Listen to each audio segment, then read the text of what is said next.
Zoerink, John J. Foley Nursing Facility, Yafank, New York, March 29th, 1998. We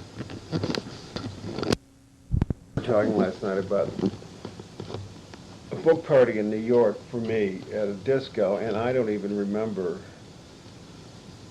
the book party. He said we went on to dinner after. There was a dinner at Pat Lawford's for me. You remember that? Yeah, I was thinking of the discotheque. I was thinking was New York, New York, which is now closed. Right. As a matter of fact, it closed within the year. But I'm not so sure about that now because uh, I think he's talking about a book party I was not at. Well, the New York book party, that was for Miracle. Then I wasn't there. Yeah, it was where Bruce Stapleton went, and Walter Cronkite was there, Norman was there, and Truman was there. That's where those pictures come from, is that book No, party? those pictures come from the book party at New York, New York. Well, that's what I'm talking about. Well, they come from the book party for the Dreams on Me, not. Oh, one of the Dreams on Me. Yeah.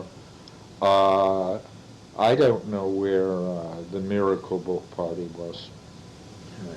Well, tell me about that night.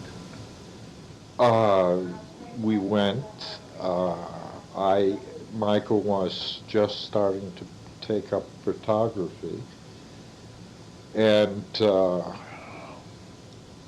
I told him he could come, but to dress well, and of course he didn't. He came in these dirty old blue jeans and torn shirt, brought a camera along with him.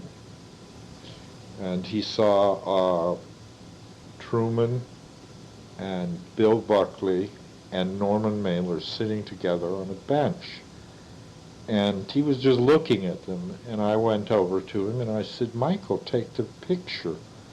And he said, "I'm waiting to ask them to pose." And it was just so obvious to me that if I didn't take it, no one was going to take it. So I had this camera around his neck. Actually, I had about 3 cameras with him. I grabbed the camera that was around his neck and then just clicked it, and that picture went all over the world. But that was for the Dreams on Me. Well, that was for Dreams on Me. Yeah. And what did we do? What did we do after? I'm trying to remember. We didn't go to Pat's, I know that. As a matter of fact, I don't think you were as close to Pat then as you eventually became. And I don't know why Ruth Ford wasn't there, because you were still seeing her at that time, but not as frequently. I'm trying to remember where we went. I know it wasn't anywhere very fancy. It could have been Joe Allen's or something like that. Tell me about when you first met Truman. Truman, you arranged that. Playgirl wanted a article on him. And you called Truman up and you said, "Would you do a interview so a friend of mine can do a profile on you?" I expected him to say no. And he grabbed at it like that. And I met him the first time in person. I mean, obviously, you just see him on the street, you know who he is. And we met for the first time at Bemelman's Bar in the Carlisle Hotel. You know, Gore Vidal's lawyer has all of my notes on this. And they were supposed to give them back to me, but they never did. Anyway, he seemed to know who I was as soon as he saw me. That was the first time I met him. And before he was introduced, just when you walked in? I was in the restaurant first, in the bar first, sitting at the banquette by the door, you know, up to the side of the door. And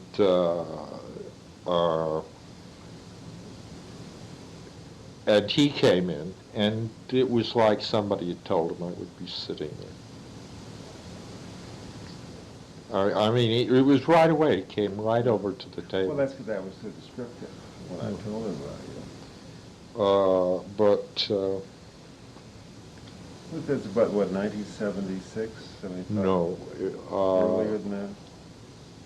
Yeah, I think it was a little, let's see, 1907, I don't know the date on that, I've forgotten it. It was before we went out to Bridgehampton, and that was in 1976. And I was living on the west side at the time. Now, wait a minute, we went to, let me get the chronology right. We went to Bridgehampton in the fall of 76. Right. And Because that's when you got in tight with Ruth Stapleton. yeah, but what did we do with the Dakota? I had an apartment on East 65th first, and then I went up to Connecticut. You remember that? Yeah, Bob and Chuck, to watch their house and to write.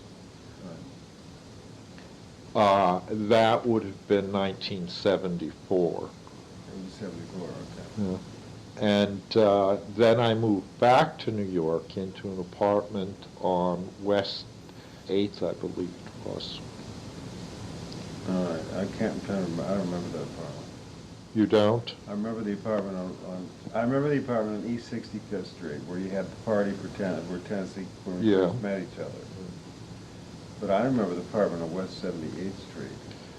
Yeah, well, when the apartment was no longer available when I moved back to New York, Jessie had rented it to a friend of hers, that gay bartender, the one in the 60s, yeah. I don't know what authority she had to do that, but she did it. So we went around looking around for an apartment for me, and we looked on the west side because you were tired of coming over to the east side in the evening, and it was easier for you if I would be on the west side. So the apartment was, I believe it was West 78th. It was on the west side between Riverside, is that Riverside? Yeah, Riverside and the next boulevard over. West End, yes. Describe the apartment, because I don't remember, I have no memory. It was a 2-room apartment. It was in a renovated brownstone. And that was one of the problems with it. I would hear the fellow upstairs fucking all the time. And also, when you went into the bathroom sometimes, you could smell that somebody had used the bathroom in the apartment next door. I mean, were you on the front of the building, on the first floor? I was in the front of the... I was in the front of the building. You were in the front of the building? Yeah. On the 3rd floor, I believe. And you had a bedroom and a living room? I had a bedroom and a living room and a tiny little kitchen, about as big as your kitchen at the Dakota. Well, that's like what your apartment was on 7.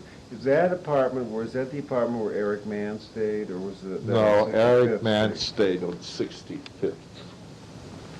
Yeah, I remember that apartment pretty well. Well, I had that. I didn't remember that apartment at all. I had no memory. It was in the West 70s. I don't remember that. I remember we looked. Actually, I had 2 apartments in the West 70s.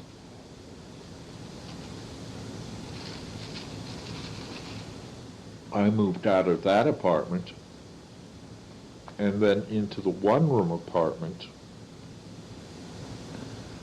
across the street from that director friend of yours. And that was almost right on Riverside Drive.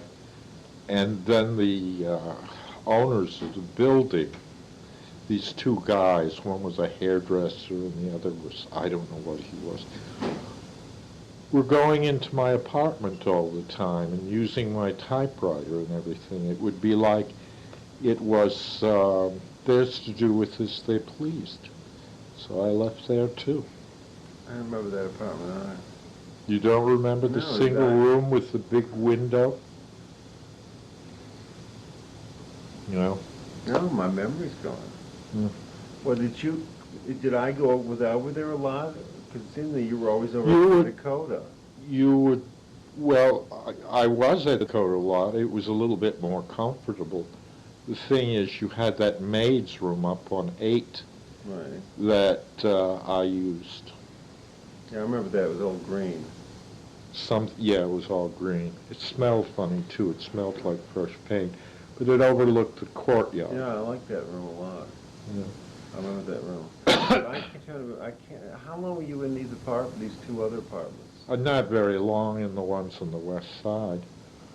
Actually, not very long in the ones on East 65th either. Well, then I remember, and so it was 70. The apartment on East 65th was Roy's old apartment. No, that apartment I remember very well.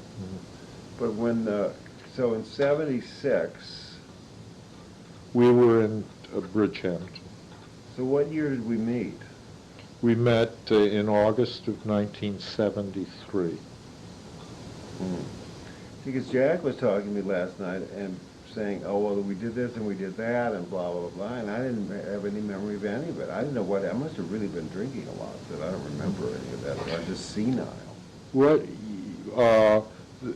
Miracle came, Miracle was already out. We were in Bridgehampton in 76. And that was when... Well, Miracle came out in 76. Well, I didn't go to whatever party you're talking about. I guess I wasn't invited.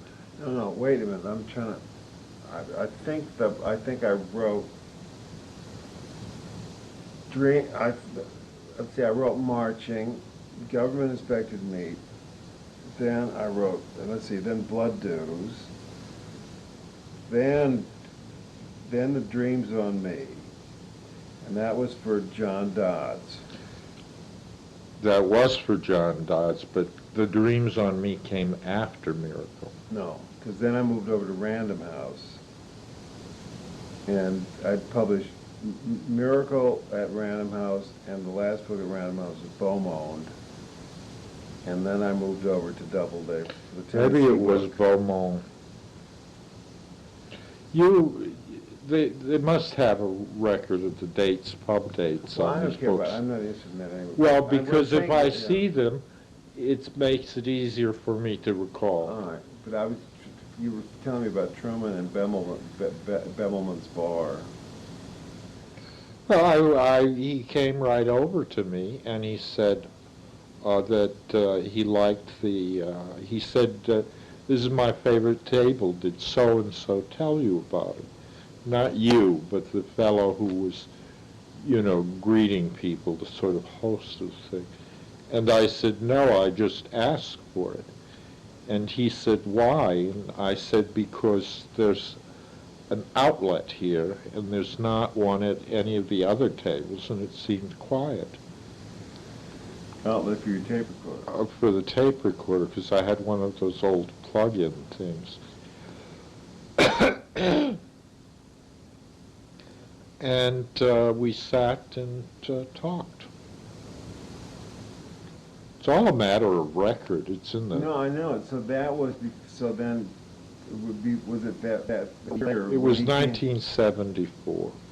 So then it was, what was the year that he came to East Hampton with us? That was when we were living out there. He didn't come with us. He had a house. No, I know. So I'm trying to get the chronology of this. So 76 we were in Bridgehampton. It's much easier if these dates are written out first, Yeah, all right. Okay.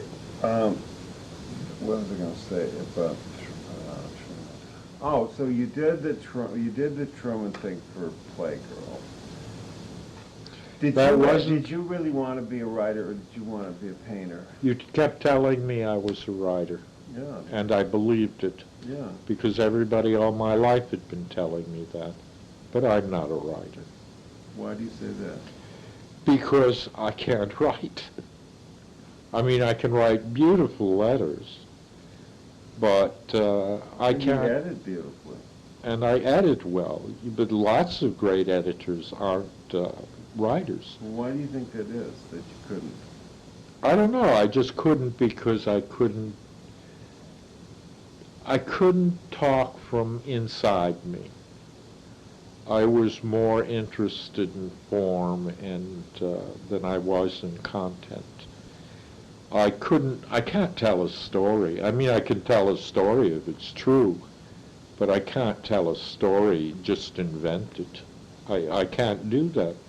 I used to be able to when I was a kid, but I can't do it now. I couldn't if you said, tell me a story, and I had to invent one right away. I couldn't do it. That's why I'm such a lousy liar. But you said, when you wrote, when we were living in Bridgehampton, you were working on mayflies. Yeah. And you had a big manuscript, and and Don Erickson came out. Don Erickson never saw it. Oh, I know, but I wanted Don Erickson to see it. Mm. And I remember I was in a state of shock because I came down and you'd gotten up like 3 in the morning, you'd been up all night. I burned it in the fireplace. And I found the manuscript in the fireplace burned, and I was horrified because I had read part of it and I thought it was wonderful. And I never understood why you did that. Because... And I thought he was trying to punish me. Because Norman Mailer had said to me, that was when Norman and Norris were out at the house, had said to me, my Truman Capote piece had just come out. Right. And I asked him what he thought of it. And he said to me, you're not a writer. And then elaborated.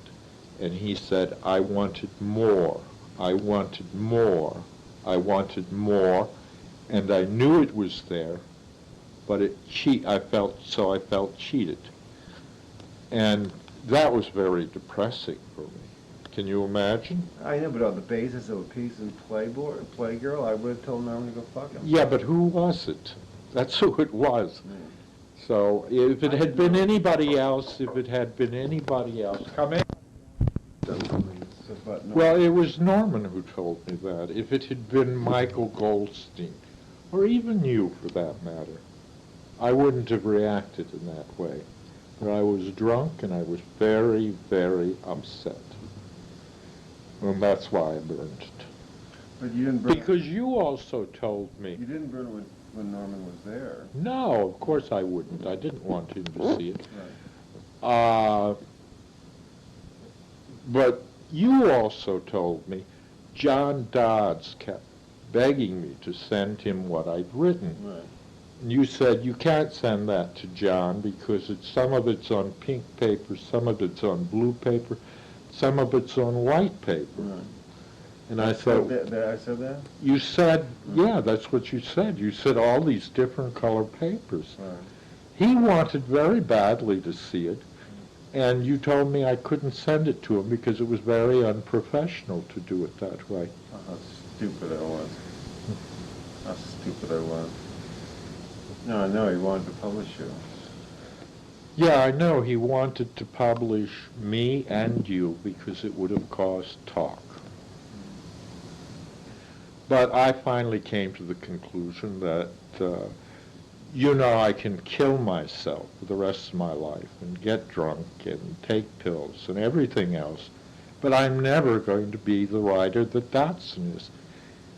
That's a very big thing when two people doing the same thing are living together.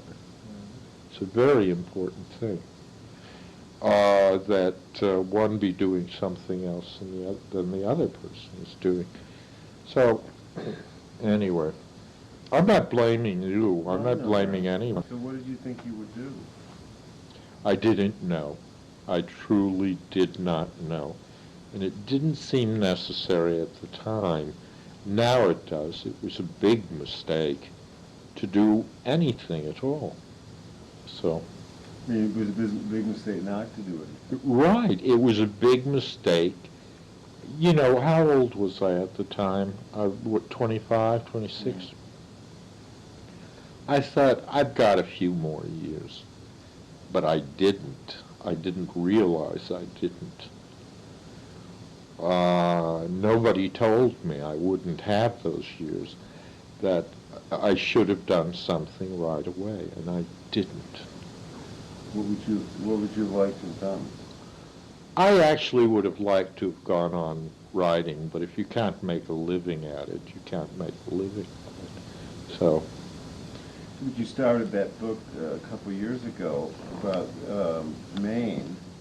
Yeah, and I read it back. I still have it if you want to look it over. Yeah, I know, it's in your book. And it wasn't, it's not very good.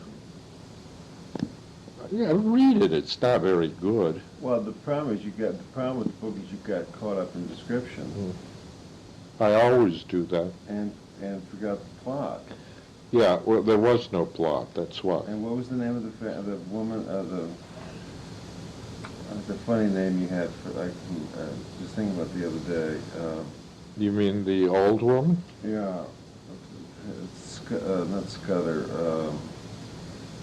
You get such funny names for everybody. I can't remember any of those people now, because none of them were really very real. I like the guy who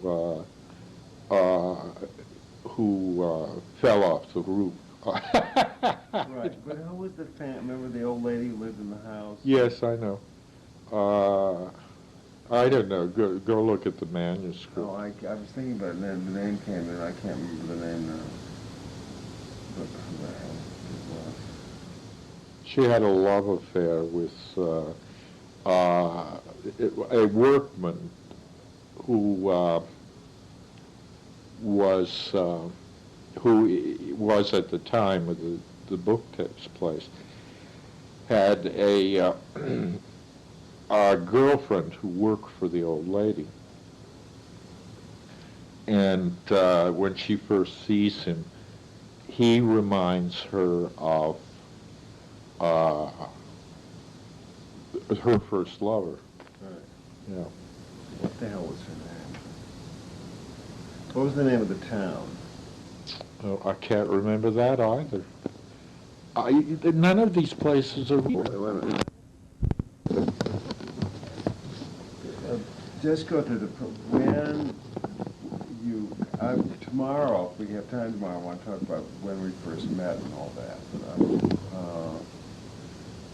But back to the apartment on the west side, how did we get to Bridgehampton? How did we leave New York? How did that happen? You wanted to get out of New York. I think what you didn't say this, but I'm more or less sure now that that's what it was about. You wanted to get away from Ruth Ford. And I think it was Peter Shube who said to you he could rent your apartment for you. He didn't eventually rent it. No, it was Milton Goldman. Milton Goldman. Who said he could rent it. Oh, right, yeah, Milton Goldman. And it was Bud Shevelove who...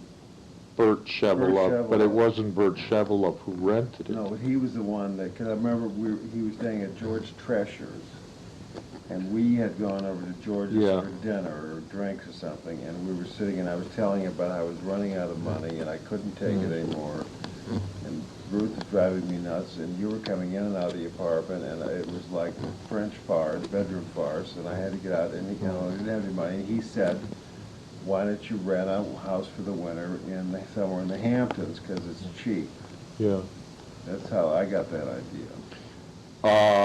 Anyway, you said let's move to the Hamptons. So I thought it was going to be a little shack, but instead it wasn't very expensive. It was what, $900 a month? And it was something like that. Beautifully furnished. From Barbara Slivka. Alan Schneider showed me the place. That's right. And it was beautifully appointed, and we didn't even have to pay for the oil. Yeah, what the deal? Yeah. I wanted to buy that house too. She would never have sold it. She still owns it. She wanted 200, she said she was over 200. She was just playing to see how much she could get. She never wanted to sell it. You know how people sometimes, how much we would give. Lloyd and Harold are doing that all the time with that house in Amagansett, which I don't find particularly attractive. I don't like that house. Big, I was out there a couple of years ago, and it's, remember the potato fields and the dirt? Yeah, they're all development now. Yeah, it's all developed now. It's all. We went there when Lila Bertman was here, and she called you up. Yeah. We went to dinner we went to pick her up at that house, at a house in that development. That's right. Yeah. And then we went to Joe Allen's for dinner. That's right. Did we have a car in Bridgehampton? Yeah, we did after I went down to Washington. Oh, that's where the Fiat Picked came. it up, that's where we got the Fiat. Right, and the tires blow on the way. I had 3 flights on the way to the house, on the way from Washington to the house.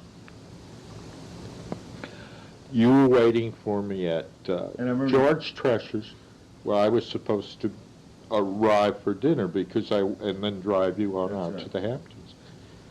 And 3 flights on the way there. But other than that, the car was wonderful. Well, also, it didn't have a gas cap on it. Remember that? Oh, right. We didn't know about that till much later. Nobody ever told us. We didn't put the gas in the car. I can't remember that. God. But I remember driving out from New York, and I remember coming in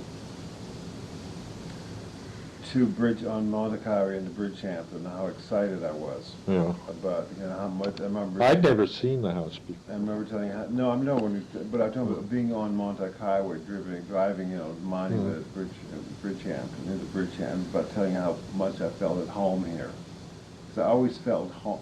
Every time I came out to the East End, I always felt I was home. I always felt safe out here.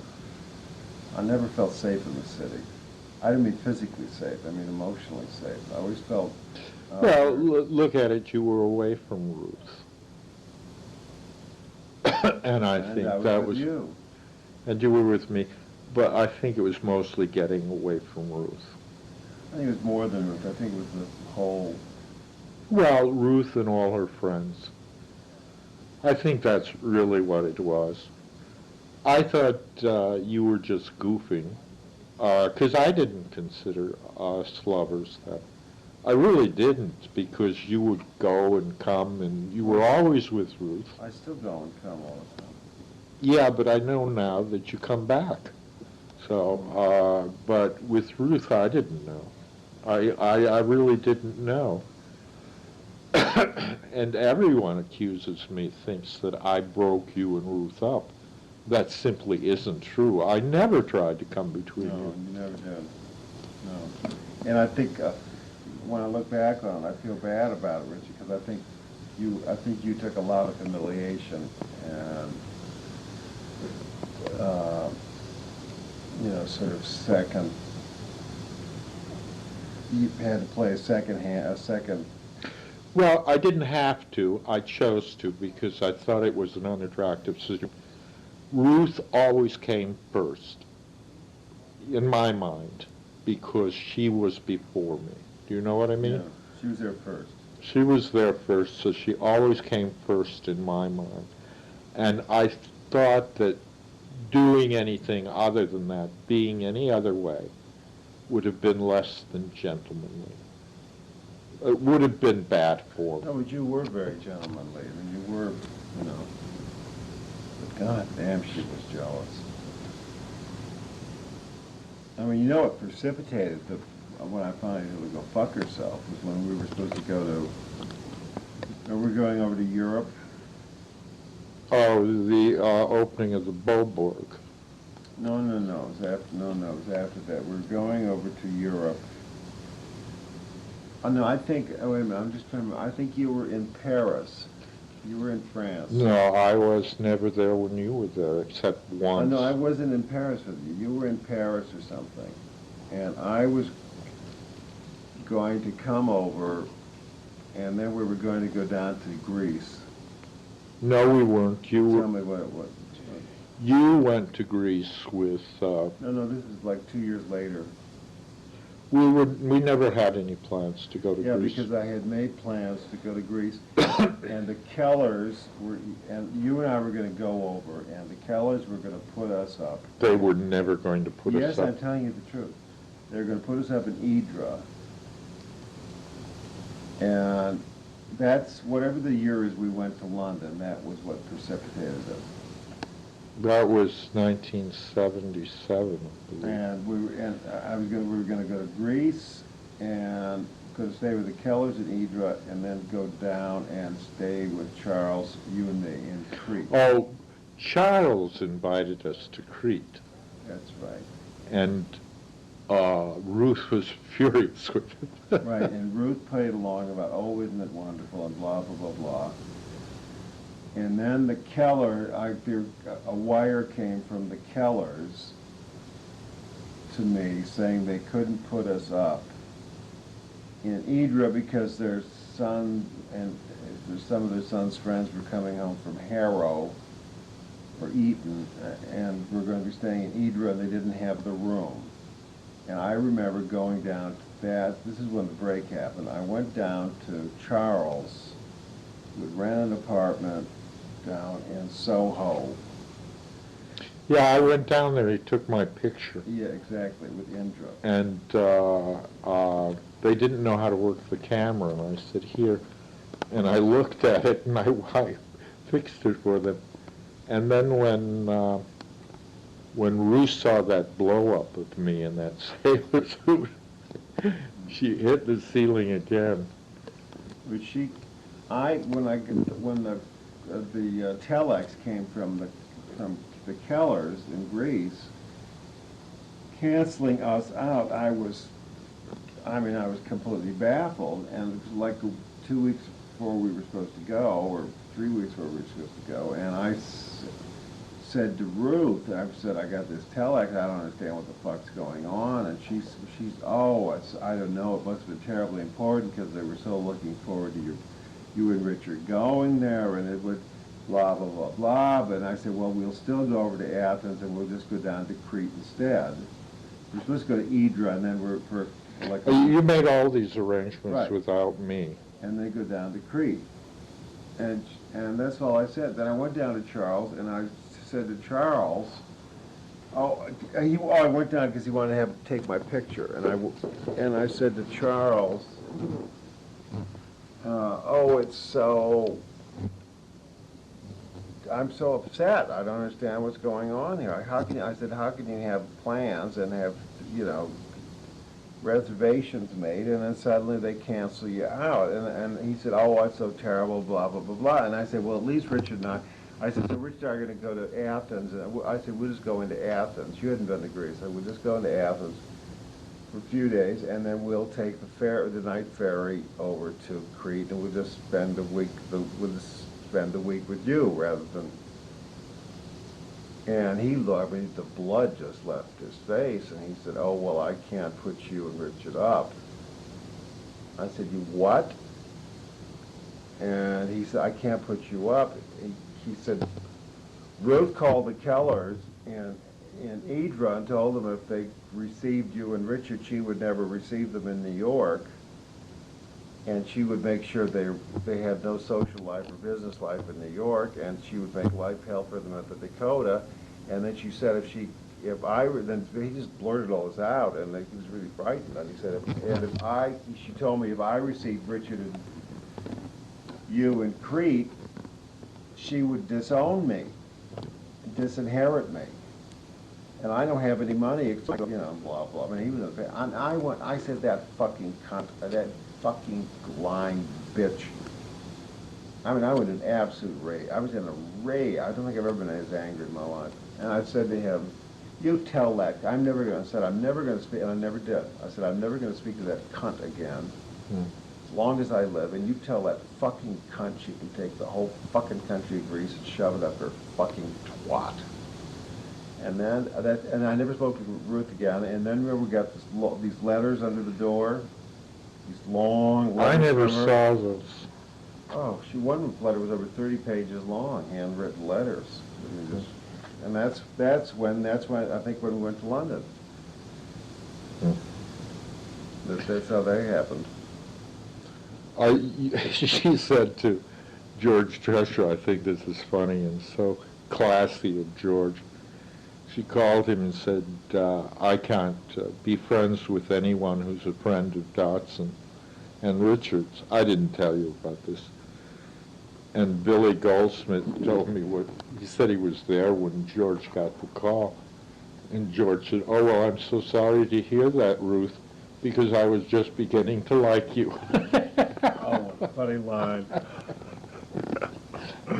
Oh, what a funny line.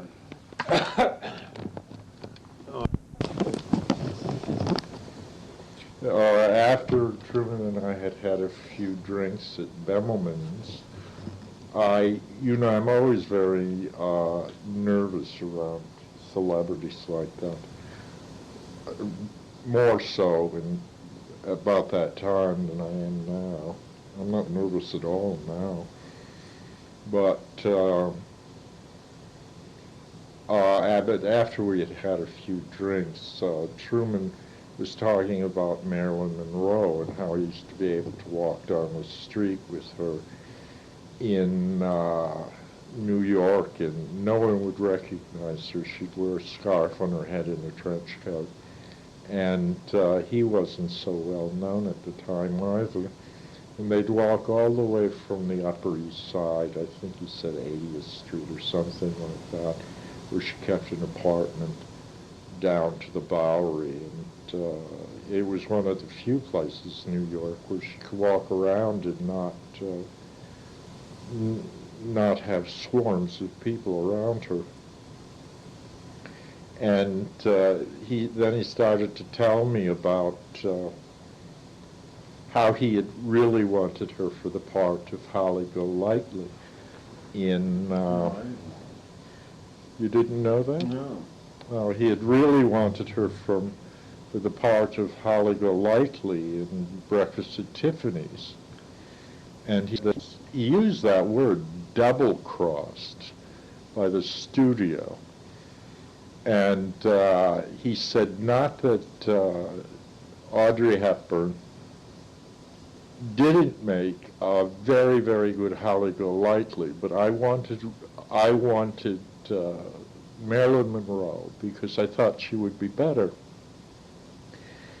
And I said to him, you know, Truman, I think you're very right. And he looked sort of startled. And I said because the scene where Buddy Ebsen gets on the bus and she's following him, I said, following the bus window, and I said that would have worked much better with Marilyn Monroe than it did with Audrey Hepburn, although I think it's very good too. He agreed with me. He said, yeah, I never thought of that. And he said, you're right. You remember some of the times he came when we were living East Hampton and in Bridgehampton when he would come, in East Hampton when he would come to the house? No, he was really out of it, though. I remember in Bridgehampton, he said he liked Petridge Farm, Vichy Sauce, and we used to always make sure we had cans of it there in case he would stop by. But he was really, really drunk on pills, drunk on booze and pills by then, and he didn't make much sense, you know. Yeah, I remember he used to tell he used to tell lots of stories about... Not then. Yes, I can remember it. In Bridgehampton, he'd be telling stories about Slim Keith and Guy Borges, and then he I mean, I remember hiding the vodka when he was coming over and hiding the vodka and he's going and he'd coming in and say all he wanted was a little orange juice. And he'd go in the fridge and I'd be sitting in the living room and he'd go in the, and I'd say, well, I'll get you some orange juice. And he'd say, oh, no, no, no, I'll find it. Don't you get up. And then he'd go in the fridge and then I'd hear him banging around the house opening cabinets because I knew he was looking for the vodka. Well, we used to drink Stolichnaya. Yeah, and then I just stopped hiding it because it was just, I felt it was too It embarrassing. was too, yeah. And we also squeezed our own orange juice then, too. Do you remember about having dinner with him at McCarthy's?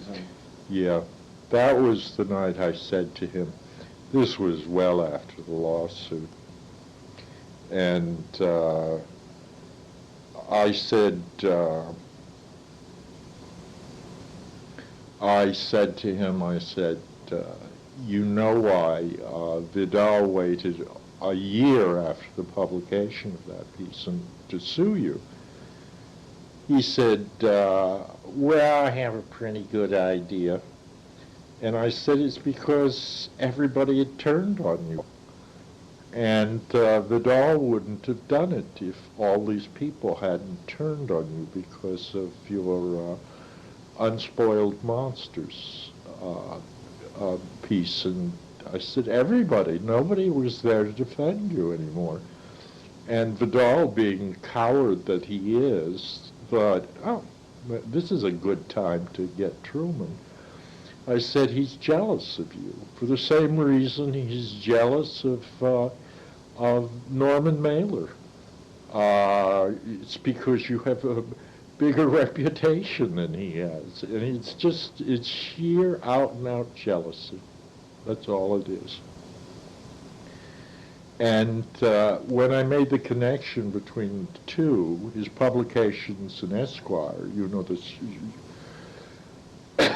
not Mojave so much, but Unspoiled, LaCote Bass, that was the one that really did it, when everybody turned on him, including Lee Radziwill.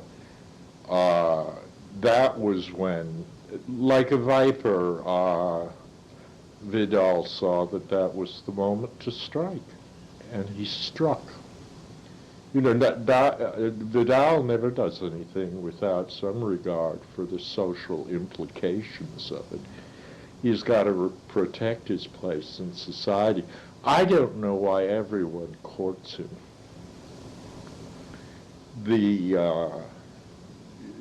I don't know why.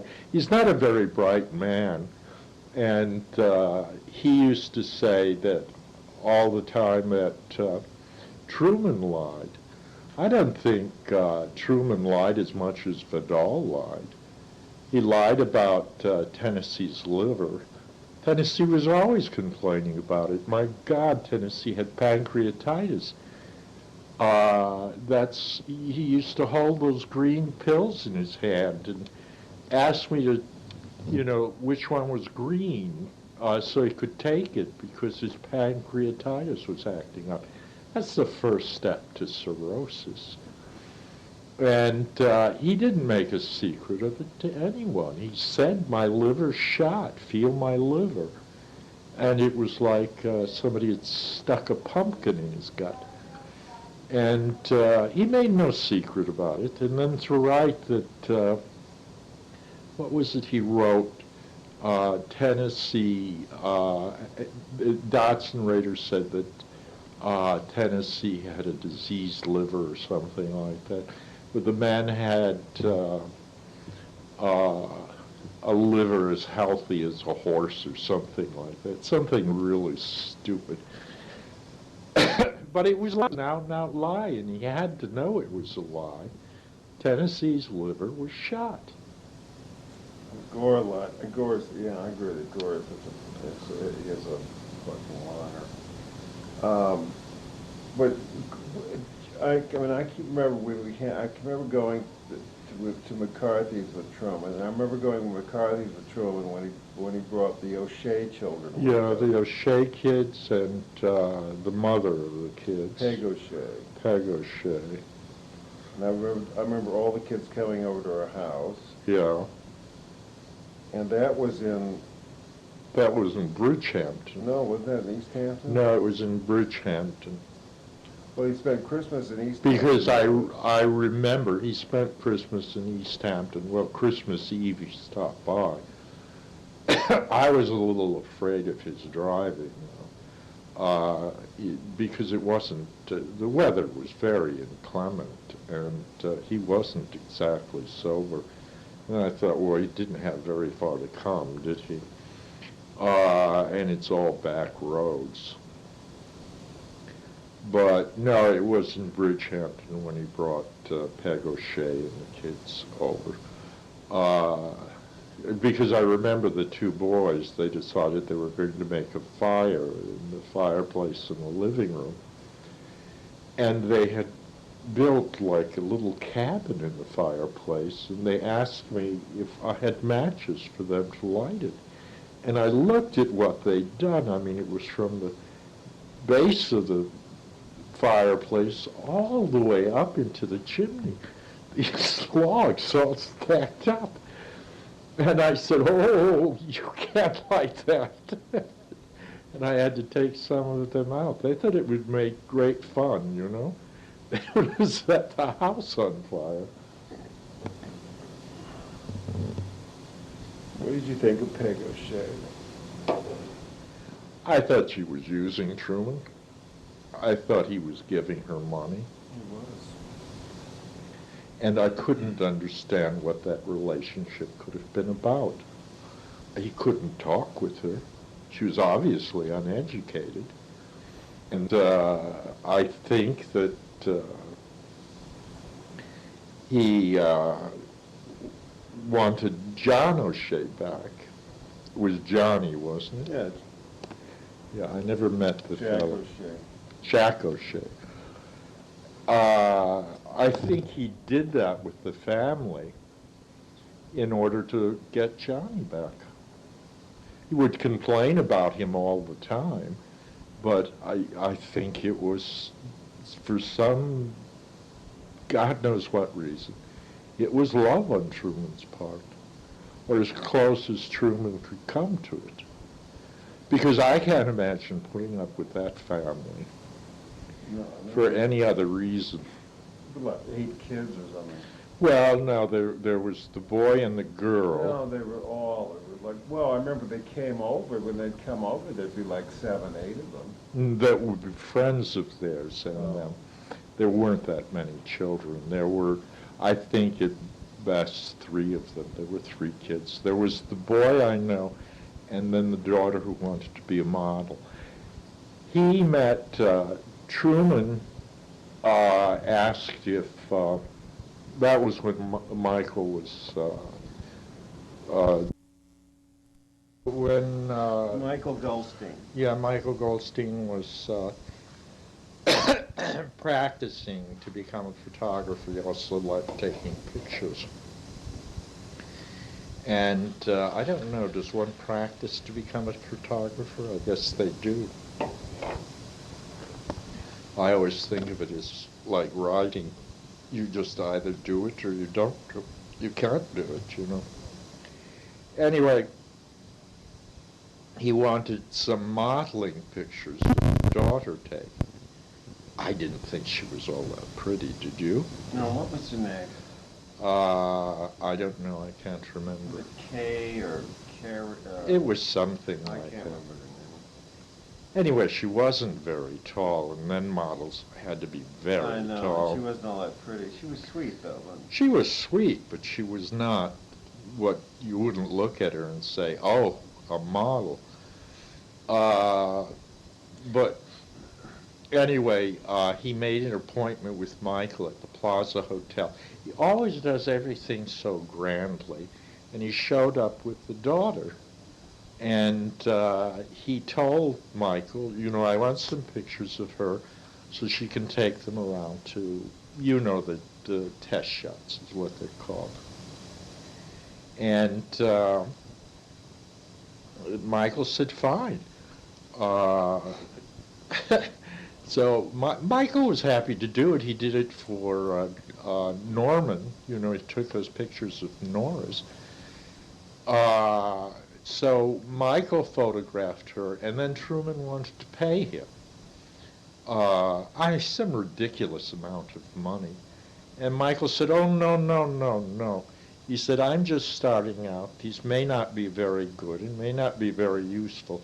It's the first time I've ever seen Michael turn down money. I didn't see it happen, but I heard about it. But he wouldn't take any money. But Were the pictures any good? you know, I never saw them. I never even saw the pictures of Norris. The reason I purposely did not look at any of those pictures of Norris Mailer or the daughter, Peg O'Shea's daughter, was because I might be asked to comment on them. Or because the lawsuit? No, no, no, the lawsuit hadn't come yet. I might be, oh yes, it had come. No, what did you think of them? You know, something like that. And if I hadn't seen them, I wouldn't have to say to Norman or to Norris or to Peg O'Shea or the girl who posed, I wouldn't have to say anything because all I had to do was say I haven't seen them. Right. How'd you meet Michael? I never knew how you met Michael. Michael I met on Fire Island. I went out for a weekend. When? 1960, it was either 69 or 68. No, I was working out on Fire Island, that's it. No, I wasn't working at that time out on Fire Island. Why was I there? No one ever. So you're out on Fire Island? Yeah, and I was working out there at the place in Cherry Grove, which is when I met Chris Marcos also. I was there, and I came... Where, at the bar there? The Ice Palace, it was subsequently called, but I don't think it was called that then.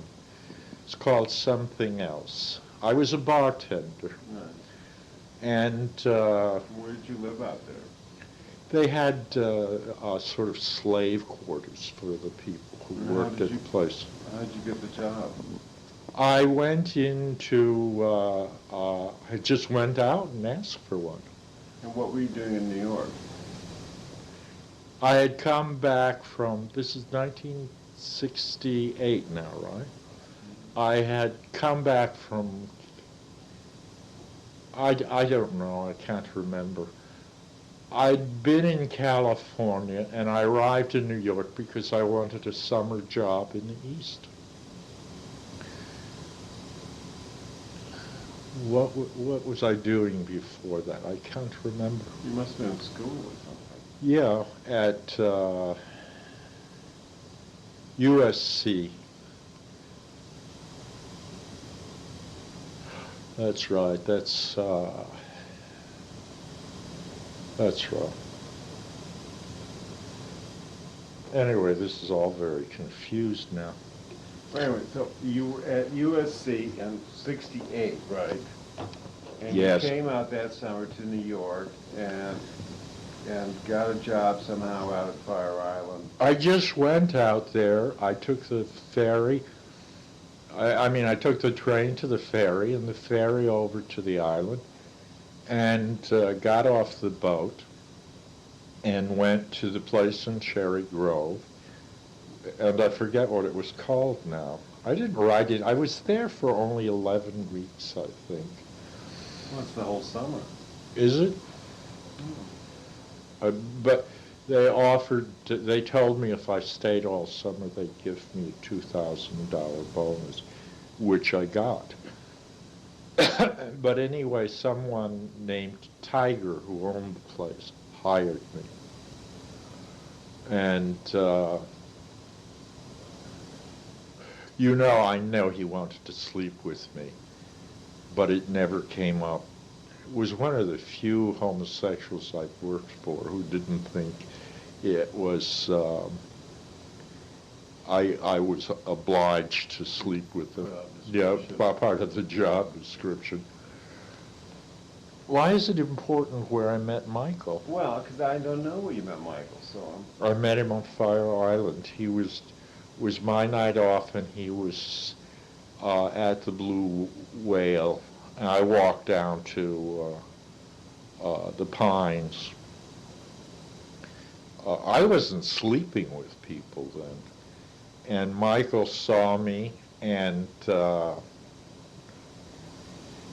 he just started drooling, kept following me around, and later I would find out that a lot of Jewish people are like this, Jewish guys who are gay. I was the epitome of a Shagetz. Shagetz, male Gentile, with the little overbite and the thin lips and the he said I was every Jew boy's dream because I looked so Gentile. How can Jews hate themselves so much? But anyway, that's where I met Michael. when did you became friends right away? Well, he was following me around all the time. What was I to do? No, because when I met you 3 years later, you were living down in a loft, and that was Tom Hinckley's. No, I know, but I've never. I mean, I thought you knew Michael like from 1965 or something. No, 1968. It's just that Michael and I became friends, and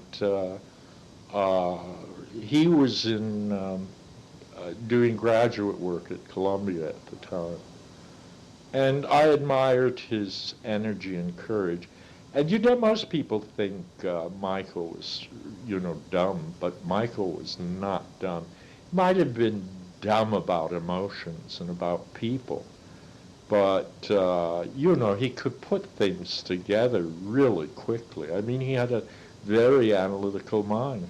Well, I found Michael. I found Michael very difficult to be around. I thought Michael was sweet in a way, but I thought he was very selfish, very, very self-involved. I thought he was a slob. I'll never forget the first time going over there, when he had that loft on 25th Street That was years later. Years later, and he peed into the sink. I couldn't believe that. And when he came out to visit us, I couldn't believe how messy he was. And I was very put off by his sexual obsessiveness. Yeah, he was sexually obsessed. And his use, I found it very, very unsettling and maybe nervous. Yeah, that was, and his drugs. He was, I used drugs, but I never used drugs. There's one thing to use drugs, there's one thing to talk about it and always be hustling drugs and always having drugs. He always was pushing marijuana on you, always had, and I thought Michael was out of control, is what I thought, essentially. Yeah. Well, it got worse as he got older. I thought he had a very good mind, and I thought he could have done a great deal more with his life, but that... But he started making money at his photography. Oh, no, I know he made money at photography, but photography was, I always thought everything was sort of secondary to sex and drugs. It was. And I thought that was really, unfortunate, because I think it's self-destructive. It was. We know what happened to him, and it is, and it was why, it was the thing that came between us as friends. I'm not going to play cute here. Of course there was sex in the beginning. but not the kind people thought. And then, when I realized that I wasn't the only one, not that I felt jilted or anything, wasn't jealous of Michael, but the thing was, who wants to be intimate with someone who's intimate with everyone else? And then the drugs it was a constant thing with Michael, drugs and sex. I mean, he couldn't pass a Subway John without checking who might be in there. We had I just found it I don't know. It just was, I don't mind, it doesn't bother me that people have a lot of sex and that people use drugs. I just don't want to have to know about it. I just like, it's like. He did talk about it all the time, It's like, it's like born-again Christians or Jehovah's Witnesses. I admire the fact they have faith and that they believe in God and they live by a system of belief which is responsible. I dislike intensely they're trying to foist it on me and tell me about something which essentially is none of my business.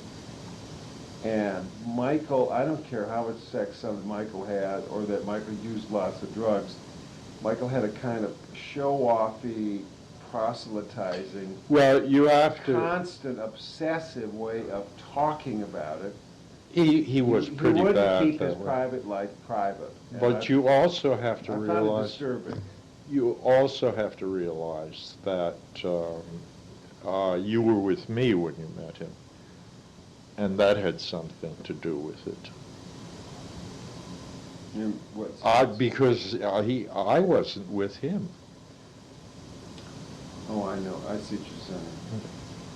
I mean, I'm not even going to go to the stories, but I can remember stories he told me about his little escapades. And I'm not exactly naive.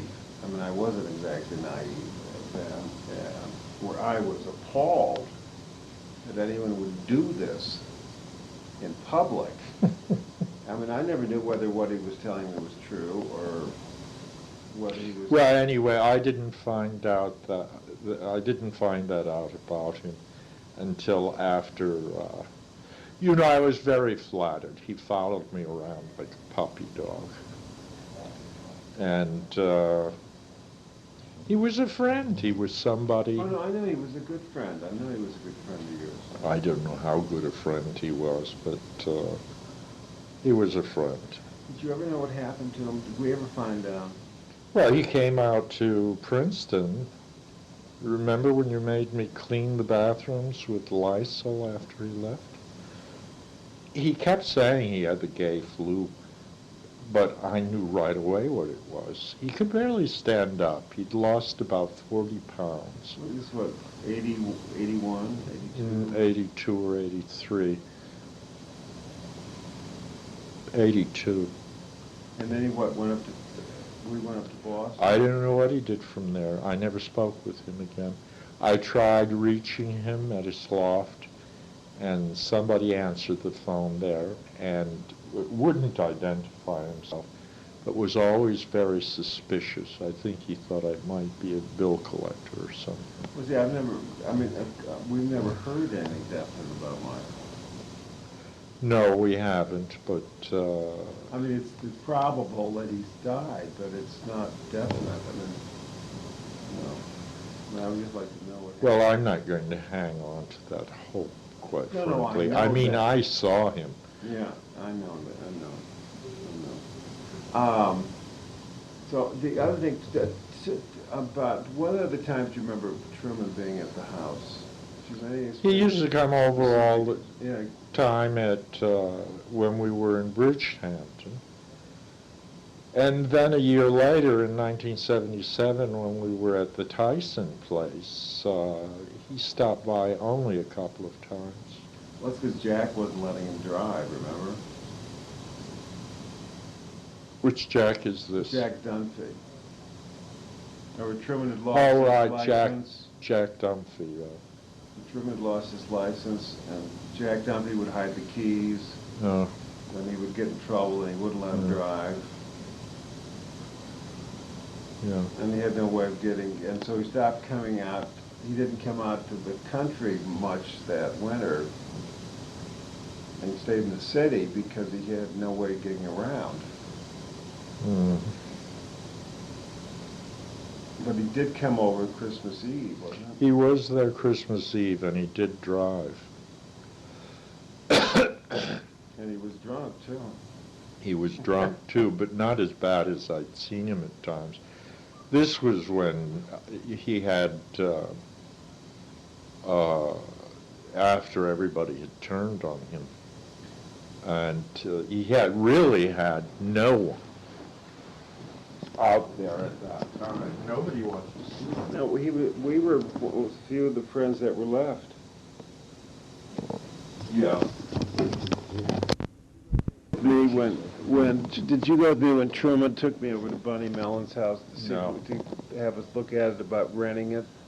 Oh, yeah, was that Bunny Mellon? I thought that was somebody who owned a department store No, or something. no, Bunny Mellon. She had a house.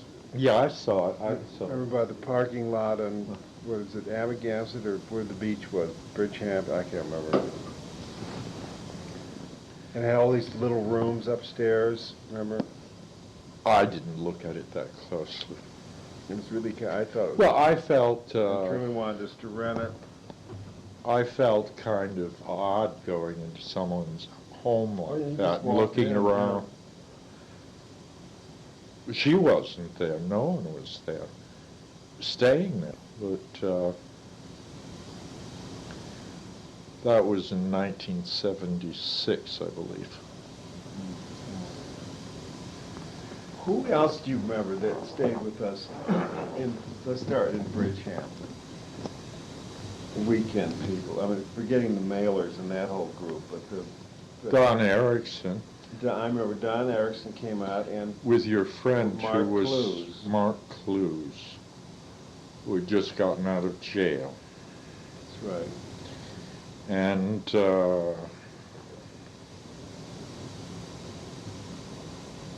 other than the mailers, Bill and Peter. Oh, Bill Smith and Peter Glenville? Yeah. They came out at Yeah. Bridgehampton? I don't remember that. For Thanksgiving. Oh, did they really? They Yeah. stayed the night? Yeah, they stayed for the weekend. Oh, what did we do? We had turkey dinner. Who did we have over? We didn't have anyone over. It was just Bill and Peter and you and I. We didn't have anyone over. And then another night, we went to Joe Allen's. Peter took us to Joe Allen's. So that was Thursday and Friday. Didn't they have a parrot with them or something? No. Now, what you're thinking of is the time we were having dinner at Peter Glenville's. We had that bird. They didn't have the bird. John Richardson and Boaz brought the bird by with them. No, Peter had a robin named Dolly. Oh, Dolly, yeah. And didn't they bring Dolly the robin with? I think they brought the robin They with didn't bring, they were not those kinds of No, guests. I think it was. They brought all this luggage and they brought this bird in They brought a cage. ton of luggage for 2 days, but And Bill Smith, and I couldn't believe they're arriving with this bird in a cage. And Bill Smith saying, Peter will not travel except that we can't leave Dolly at home. And it was this robin. well, they must have put it in one of their rooms because I don't even recall it. Now that you mention it, they did have a robin named Dolly. Yeah, they used to fly around. Peter used to let it fly It around. did not fly I'm around talking the about our house. house, but at his house in New York, Peter used to let it fly around the living room. First of all, we wouldn't have let it fly around Barbara Slifka's house. Yeah. Can you imagine if that bird had shit on something there? That was a nice house. I like that winter garden with the... With all of the, what are those called, succulents? But she also, didn't she have, Geraniums. lots of geraniums, white geraniums, I remember white geraniums. She had a white geranium tree, yeah. Well, I turned it into a tree. It was a white geranium plant. Now, didn't Bill Lovett come out in Wind River Champion? Bill Lovett was out 2 or 3 times with Duncan. With Duncan. Yeah. Wonder what's happened to old Duncan. Poor old Duncan. Bill turned out to be a bad friend, didn't he? I don't know. I don't think he was ever much of a friend, so how can you say he was a bad friend? I liked him so much, and I don't know. Anyway, I don't want to do it anymore.